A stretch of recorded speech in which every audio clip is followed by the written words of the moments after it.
But what I know to be true is that science of mind is a way of life for me. I have traveled the pathway of many religions, taken instruction in a number of different churches, and respect and honor each of those, but not as my path. And it was when I found science of mind, and you'll hear this so often, I felt like I came home. I came home to a sense of truth. It rang true in every cell of my body. Intuitively, I knew that there was a clue here for me, and so I stuck around. And then I decided, well, I'll start taking classes. But I won't become a practitioner. I just want to take classes to find out what this stuff is about. Well, I kept taking classes, and pretty soon it was like, well, I might as well take practitioner class. I've taken 3 times the units necessary. I might as well do something with this, so I took practitioner class. But I was not going on to ministry. Get that right. Not going on to ministry. I was just going to be a practitioner because the practitioners are the healing teaching arm of the healing arm of science of mind philosophy. Not that the practitioners do it, the practitioners practice it.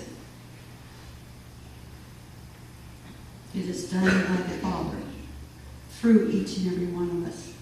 And then I discovered that the practitioner with a capital P, meaning a licensed practitioner, and the practitioner of everybody else sitting in a seat, practicing positive thinking, avoiding negative energy, and desiring a better self, better life for themselves, that we were all practitioners.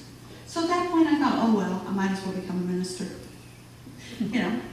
But I'm not going to ever be a pulpit minister. I'm just going to teach classes and do administrative stuff because that's my background. I was executive director of not-for-profits. Write grants, manage personnel, teach training sessions. None of that Sunday get up there and talk in front of people. Well, as you see, every single time I told God my plans, God had a different idea, a bigger idea. And God has a bigger idea for each and every one of us here. And I like to think that the whole point of this religious science community is to give that bigger dream a place to germinate, to begin to grow comfortably and lovingly, and then to bloom by means of each and every one of us. That this is a place where my dreams have come true, where my evolving self has become comfortable and cared for, surrounded by others who think and believe the same way I do. Not exactly. We all agree to disagree on the points that we need to. But to be able to be a messenger of how we want to live our life, more fully expressed, to live within the characteristics of God. And one of those characteristics is abundance. I mentioned about our budget. And now I'm going to tell you the truth about me. This year I have pledged 10% of my income to this church. To date, I have only paid 9.9% each month, but I have this little contingency fund that will make it all up at the end, that 0.1% that I haven't yet paid. My 10% tithe is $2,880 this year.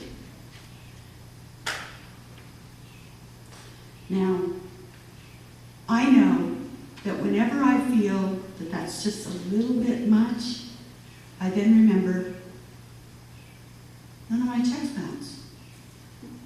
I pay my time, and I still have money.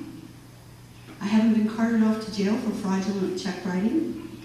I have food, I have clothing, I have a place to live, I have gas in the car, I have a car. Now, I can't explain to you exactly how that works. I really can't, because I have not always given 10% to the church.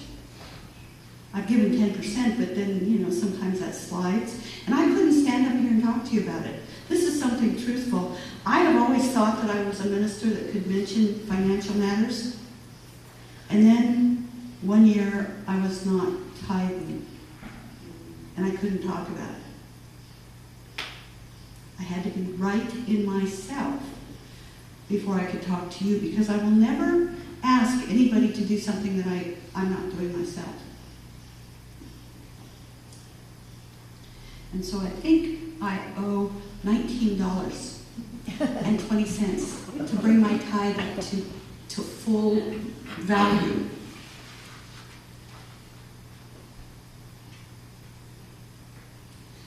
See, somewhere along the line, we need to find a faith that is greater than any of our doubts and fears. This center is experiencing a momentary doubt or fear around finances.